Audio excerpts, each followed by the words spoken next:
దాన్ని అందరూ గౌరవించాలి. దాదాపు 16 మంది ఉంటే 15 మంది వైఎస్ఆర్సీపీకే ఉన్నారు. ఒక 4-5 అవతలకు వెళ్ళినప్పటికీ ఇవాళకి కూడా 11 మంది మా పట్ల ఉన్నారు. ఇలాంటి సందర్భంలో ఎన్నికలు శాంతియుతంగా స్వేచ్ఛాయుతంగా జరపాల్సిన బాధ్యత ఎన్నికల కమిషన్ది, ప్రభుత్వానికి కాదు. గవర్నమెంట్ మాకు అవతల పక్షము, అధికార పక్షం. మాకు గవర్నమెంట్ ప్రతిసారి కూడా చూస్తున్నాం కదా, రాష్ట్ర వ్యాప్తంగా ఎన్నికలు ఎలా జరుగుతున్నాయి అనేది. ఒక్కరు ఉండగానే కూడా అటువైపు లాక్కుంటున్నారు. ప్రతి చోట అదే జరుగుతుంది. 3-4 నెలలకు కూడా మీరు ఓపిక పట్టలేకపోతున్నారు. నిజంగానే మీరు ప్రజాస్వామ్యం పట్ల నిజమైన విశ్వాసం ఉంటే ఎన్నికలు సజావుగా జరగనివ్వండి. ముఖ్యంగా సౌమ్యుడు మెట్టు గోవిందరెడ్డి అన్న, వయసులో కూడా పెద్దవాడు.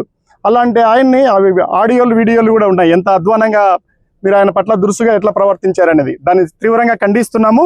శాంతియుతంగా జరపాల్సిన బాధ్యత జిల్లా కలెక్టర్ గారిది, అలాగే ఎస్పీ గారిది. మీరు పూర్తిగా వాళ్ళకి మద్దతు, ముఖ్యంగా వాళ్ళకి భద్రతనివ్వండి. ఎవరైతే ఇబ్బందుల్లో ఉన్నారో మొత్తం 11 మందికి, అలాగే మా నాయకులకి అందరికి కూడా భద్రతనిచ్చి మీరు సక్రమంగా నిర్వర్తించాలని కోరుతూ ఉన్నాను. నేను ఈ సందర్భంగా కంబదూరు ఎన్నికను కూడా గుర్తు చేసుకుంటున్నా. కంబదూరు ఎన్నికల మధ్యలో ఏం చేశారు, కరెంటు పోయింది, మినిట్స్ బుక్లు చించేశారు. ఆఖరికి ఎలక్షన్ ఆఫీసర్ కూడా ఏమొచ్చింది, స్ట్రోక్ వచ్చింది, హార్ట్ అటాక్. అలా మళ్ళీ రెండో ఎలక్షన్ ఆఫీసర్ని కూడా చూసుకోవాలి. ఇవన్నీ ఉంటాయి కాబట్టి మేము గెలిచేటప్పుడు ఒక పరిస్థితి ఉంటుంది, మీరు గెలిచేటప్పుడు ఒక పరిస్థితి ఉంటుంది. కాబట్టి మాకు అర్థమవుతున్నాయి. కాబట్టి ఎప్పుడైనా కూడా నిజాయితీగా ఎన్నికలు నిర్వహించండి.